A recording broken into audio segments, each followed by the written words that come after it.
Te fazer uma pergunta rápida. Por um acaso você está passando por alguma situação em que você vislumbra a necessidade de doação no ano de 2026, ano de 2027, ou alguma situação que ocorreu em 2025? Algum inventário que possa ter surgido na sua família e você está em dúvida a respeito disso? Então, se você tem alguma dessas questões, fica aqui comigo, porque nesse vídeo eu vou trazer informações importantíssimas a respeito da incidência do ITCMD, novas regras que vigoram com relação ao ITCMD e como é que você pode tentar minimizar o risco dessa nova tributação, tá legal? Me acompanhe pelos próximos minutos.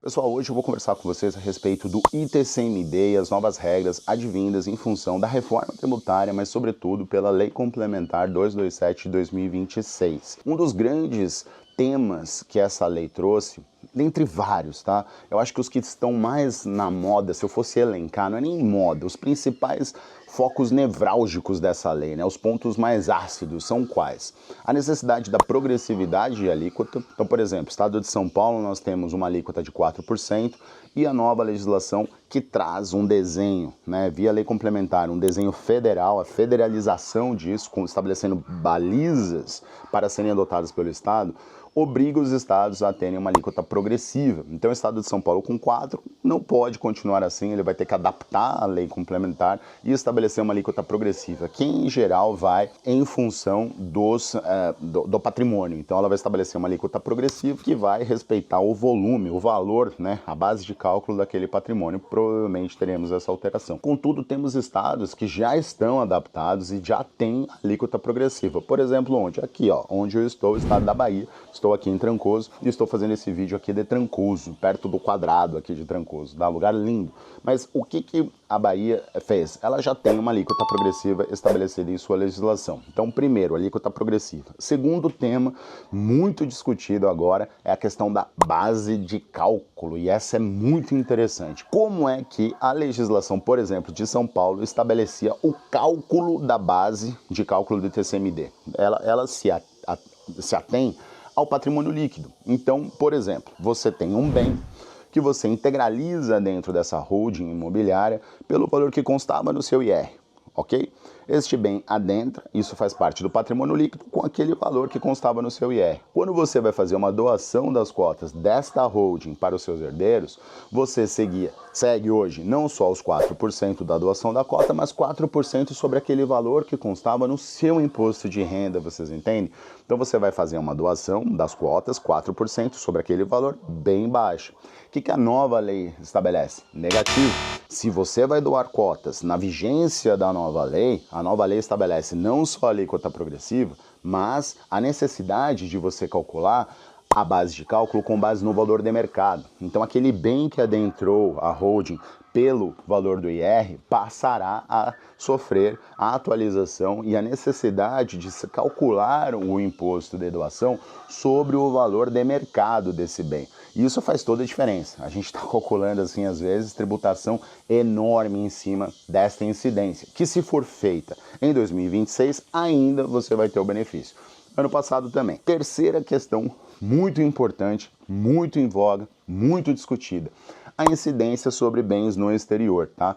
Então, algumas legislações, por exemplo, São Paulo, quer ver um caso bem interessante? São Paulo dizia já que seria cabível de bens móveis, né? Quando há bens móveis, você teria lá, a lei tocava essa incidência. Só que o que o STF tinha decidido? Enquanto não tiver uma lei complementar trazendo esta baliza, este desenho para o ordenamento jurídico, negativo, você não pode tributar esta incidência. Por isso que bens no exterior, você não tem a incidência de ITCMD, pelo menos até a existência da lei complementar deste ano de 2026. E muitas pessoas fizeram isso. Só lá no escritório nós tivemos inúmeros casos, né, e alguns que os clientes eram mais resguardados, decidiram ajuizar o mandado de segurança, fomos vitoriosos praticamente em todos, porque realmente a ausência de lei complementar impedia o fisco estadual de efetuar o lançamento, efetuar aquela cobrança. na litigância, às vezes eles até discutiam, mas acabavam abandonando a ação, não recorriam após o segundo grau. O que a nova legislação traz a esse respeito? Ela traz o seguinte: a possibilidade de incidência de doação de inventário, né, de sucessão sobre bens advindos do exterior. Legislação de São Paulo ainda fala, lá quando forem bens móveis, ele já trazia essa possibilidade, essa previsão, mas para bens imóveis não. A nova lei complementar, contudo, já traz a possibilidade dessa cobrança para tudo. Só que, pessoal, muitas vezes você vai passar por casos extremamente específicos. Quer ver um exemplo? Você pega, por exemplo, o estado da Bahia. Você tem uma legislação nova que veio em 2025 estabelecendo a necessidade, e isso em outros estados também, a possibilidade de alíquota progressiva e estabelecendo a incidência de imposto causa-mortes, ainda que os bens estejam no exterior, tá? O que aconteceu? Em 2025 veio essa legislação. Em 2026 vem a lei complementar, trazendo validade para essa legislação. A pergunta que fica é, vamos supor que você faça uma doação nesse interregno. Vamos supor que aconteça um falecimento na família de algum bem no exterior bem nesta data. Como é que você vai fazer a incidência desse tributo? E aí vários questionamentos vão vir à prática. Eu vou trazer alguns para vocês, que vocês têm que se atentar. Primeiro, existia legislação estadual na data do falecimento? Segundo questionamento, existia lei complementar trazendo as balizas e a possibilidade de tributação do exterior na data do falecimento? Terceiro, na data do falecimento já estava em vigência? Foram respeitados os princípios tributários como a anterioridade? Será que não tem um espaço para uma discussão via mandado de segurança e um depósito em juízo? Provavelmente sim. Famílias que estão passando por essas situações neste período devem se atentar a essas possibilidades, porque isso, pessoal, implica numa economia de tributos vertiginosa, vocês entendem? Muitas vezes você vai conseguir, não por nada ilícito, mas simplesmente pela aplicação da legislação da forma correta, escapar dessa nova tributação, porque efetivamente você se antecipou, você fez a doação no momento certo, ou porque muitas vezes você teve lá uma situação, um falecimento na família, bem nesse interregno da lei, vocês entendem? O importante é você se atentar a isso. Mais alguns pontos interessantes. Data, quando o doador reside no exterior e o donatário é brasileiro, ou seja, quem tem o bem, mora no exterior, é residente fiscal no exterior, e o brasileiro recebe, como é que funciona? Geralmente você vai ter esse ponto de contato, mas se atente à lei complementar, que ela é importante. Segundo, doador e donatário residem no Brasil. Contudo, o bem está no exterior. E aí, como é que fica? Neste caso, como eu disse, a lei hoje traz a possibilidade dessa tributação, mas a legislação anterior muitas vezes não trazia. Então você tem que conversar isso com o seu advogado para abarcar todos esses pontos, porque podem ser pontos extremamente importantes para o seu caso específico, tá? Mais algumas questões interessantes a respeito da doação e as mudanças que a gente está enfrentando no sistema.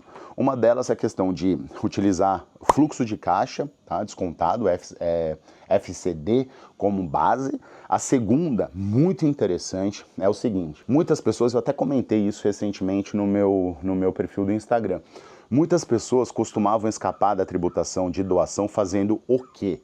Elas faziam doações anuais dentro dos limites isentivos do Estado, vocês entendem? Então, a pessoa doava, recebia do pai todo ano 80 mil reais.